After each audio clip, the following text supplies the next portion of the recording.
I just had to let you know you're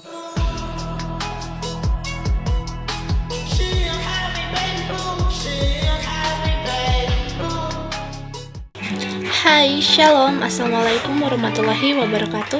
Perkenalkan, nama saya Junika Abigail Tumbuhan dengan NIM 2314201019 dari Fakultas Keperawatan Universitas Pembangunan Indonesia Manado. Saat ini saya akan membuat video tentang GCS dan triase. Dalam video ini saya akan membahas tentang keduanya dalam mata kuliah Keperawatan Gawat Darurat dan dosen pengampu Nurse Alvin Menengke. Dan selamat menyaksikan, bye-bye. Glasgow Coma Scale atau GCS adalah suatu metode pemeriksaan dasar yang digunakan secara luas untuk mengevaluasi tingkat dari kesadaran pasien dan sering kali digunakan untuk menilai fungsi neurologis pasien, salah satunya pada kasus yang terkait dengan cedera pada otak. Dalam dunia medis, tujuan Glasgow Coma Scale yaitu sebagai standar untuk mengukur respons dan status neurologis pasien. Tingkat kesadaran adalah ukuran dari kesadaran dan respons seseorang terhadap rangsangan atau stimulus dari lingkungan. Glasgow Coma Scale atau GCS adalah metode kuantitatif yang dipakai untuk mengetahui tingkat kesadaran seseorang, meliputi aspek pembuka mata, respon verbal, dan respon motorik dengan skor minimal 3 dan maksimal 15. Penurunan kesadaran bisa berbeda-beda untuk setiap orang. Tingkat penurunan kesadaran berbeda dengan pingsan. Pada kondisi pasien yang pingsan bisa sadar penuh setelahnya, sedangkan pasien dengan penurunan kesadaran bisa menetap dalam waktu lama. Skala GCS didapat dari menjumlahkan tiap poin yang diperoleh dari ketiga indikator pemeriksaan. Skala ini dipakai sebagai tahap awal mengevaluasi kondisi seseorang yang baru mengalami kecelakaan, kemudian tidak sadarkan diri sebelum diberi pertolongan lebih lanjut.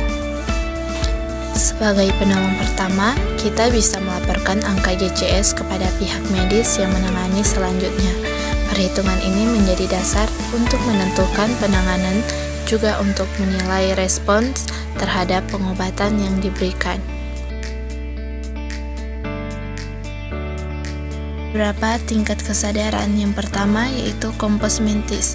Kompos mentis adalah kesadaran normal sadar sepenuhnya, dapat menjawab semua pertanyaan tentang keadaan sekelilingnya. Yang kedua ada apatis. Apatis yaitu keadaan kesadaran yang segan untuk berhubungan dengan sekitarnya, sikap pasien acuh tak acuh dan kontak mata yang kurang fokus. Yang ketiga, delirium. Delirium yaitu penurunan kesadaran pasien menjadi gelisah, disorientasi, orang, tempat, atau waktu, memberontak, berteriak-teriak, berhalusinasi, kadang berhayal, terjadi kekacauan motorik dan gangguan siklus tidur.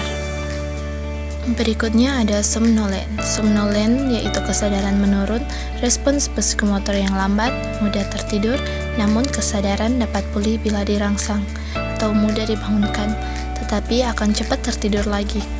Mampu memberi jawaban verbal. Pasien dengan kondisi ini lebih banyak tertidur dan reaksi psikologisnya melambat. Sopor atau stupor, sopora koma, yaitu keadaan mengantuk yang dalam seperti tertidur lelap.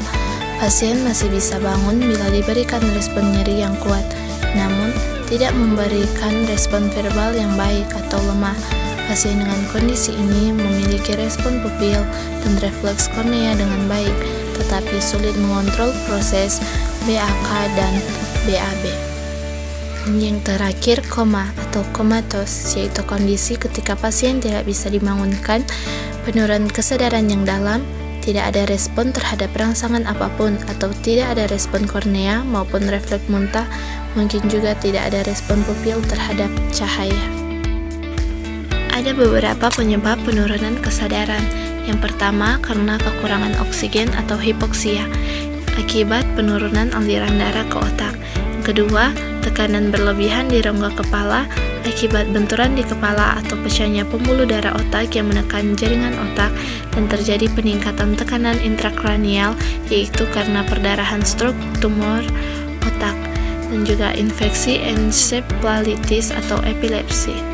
Yang ketiga, kondisi penyakit tertentu seperti pasien dengan diabetes mellitus yang mengalami koma ketoasidosis. Keempat, keadaan hipo atau hipernatremia, yaitu dehidrasi, acidosis, alkalosis, atau pengaruh obat-obatan atau alkohol. Dan yang terakhir, keracunan atau hipertermia atau hipotermia. Kita masuk dalam evaluasi pemeriksaan nilai GCS. Yang pertama, dari respons mata atau A, nilai GCS yang dievaluasi melalui pemeriksaan mata terdiri dari 4 poin. Poin 1, jika pasien tidak membuka mata sama sekali walaupun telah diberikan rangsangan nyeri tekan. Poin 2, jika pasien membuka mata akibat tekanan rangsangan nyeri saja. Poin 3, jika pasien membuka mata setelah mendengar suara atau dapat mengikuti perintah untuk membuka mata. Poin 4, jika mata terbuka secara spontan tanpa perintah atau sentuhan. Dan NT atau not testable tertutup oleh faktor lokalis atau tidak dapat dinilai. Yang kedua ada respon verbal, nilai GCS yang dievaluasi melalui pemeriksaan suara, terdiri dari 5 poin. Poin 1, jika pasien tidak mengeluarkan suara sedikit pun meski sudah dipanggil atau dirangsang nyeri. Poin 2, jika suara yang keluar seperti rintihan tanpa kata-kata, suara tidak jelas atau bergema. Poin 3, jika pasien dapat berkomunikasi tapi tidak jelas atau hanya mengeluarkan kata-kata tapi bukan kalimat yang jelas. Poin 4, jika pasien dapat menjawab pertanyaan dari tim medis tapi pasien seperti kebingungan atau percakapan tidak lancar. Poin 5, jika pasien dapat menjawab pertanyaan yang diajukan dengan benar dan sadar penuh terhadap orientasi lokasi, lawan bicara, tempat, dan waktu. Dan not testable, ada faktor penghalang komunikasi atau afisia, motorik, ETT, atau sedasi, atau tidak dapat dinilai. Yang terakhir ada respons motorik. Nilai GCS yang dievaluasi melalui pemeriksaan gerakan terdiri dari 6 poin. Poin 1, jika pasien tidak ada respons gerakan tubuh walau sudah diperintahkan atau diberi rangsangan tekan. Poin 2, jika pasien hanya dapat mengepalkan jari tangan dan kaki atau menekuk kaki dan tangan saat diberi rangsangan nyeri atau ekstensi. Poin 3, jika pasien hanya menekuk lengan dan memutar bahu saat diberi rangsangan tekan atau fleksi abnormal. Poin 4, jika pasien dapat menggerakkan tubuh menjauhi sumber nyeri ketika dirangsang tekanan atau fleksi normal. Poin 5, jika pasien dapat mengangkat tangan di atas klavikula pada rangsangan tekanan pada supraorbita dan trapezius atau melokalisir. Dan poin 6, jika pasien dapat melakukan gerakan ketika diberikan dua perintah yang berbeda. Dan not testable, paralisis atau faktor penghambat lain. Dan ringkasan dari kriteria respon, yang pertama kriteria respon mata atau A, membuka tanpa stimulus skor 4, setelah rangsangan suara atau perintah skor 3, setelah rangsangan pada ujung jari skor 2, tidak membuka mata sama sekali skor 1, tertutup faktor lokalis NT. Dan kriteria respon suara atau verbal, yang pertama menyebut nama tempat dan waktu skor 5, orientasi tidak baik tapi komunikasi jelas skor 4, kata-kata jelas atau bentuk kalimat skor 3, mengerang hanya suara skor 2, tidak ada suara tanpa faktor pengganggu skor 1, dan NT faktor penghalang komunikasi. Dan kriteria respon gerakan atau motorik, mematuhi dua perintah berbeda skor 6, mengangkat tangan di atas klavikula pada rangsangan kepala dan leher skor 5, gerakan fleksi normal skor 4, gerakan fleksi abnormal skor 3, ekstensi siku lengan skor 2. Tidak ada gerakan atau tanpa faktor gangguan skor 1, dan NT paralisis atau faktor penghambat lain.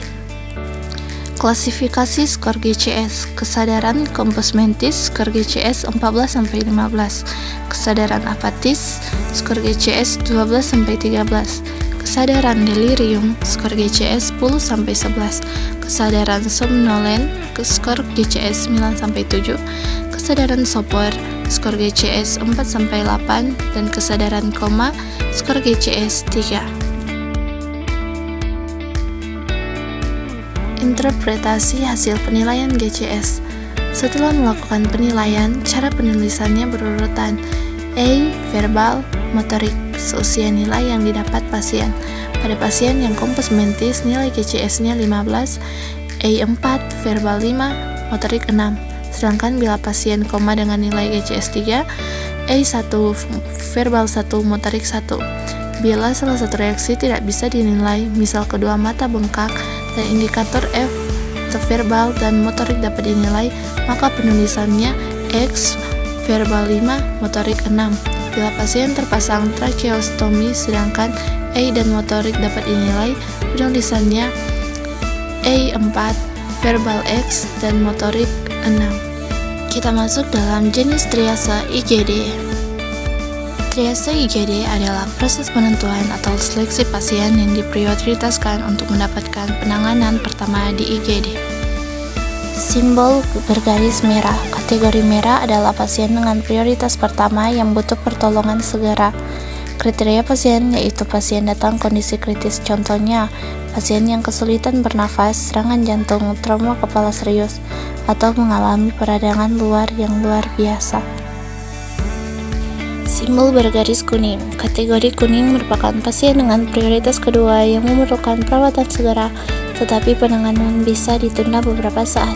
Kondisinya stabil, tidak kritis, contohnya pasien dengan patah tulang, luka bakar, dan trauma kepala ringan. Simbol bergaris hijau. Kategori hijau adalah pasien dengan prioritas ketiga memerlukan perawatan di rumah sakit, tapi dapat ditunda maksimal 30 menit.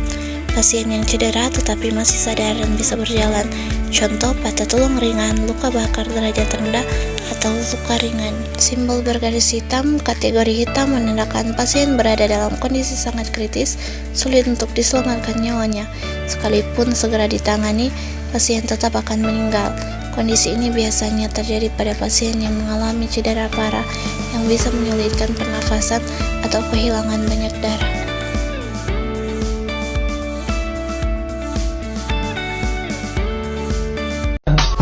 I just had to let you know you're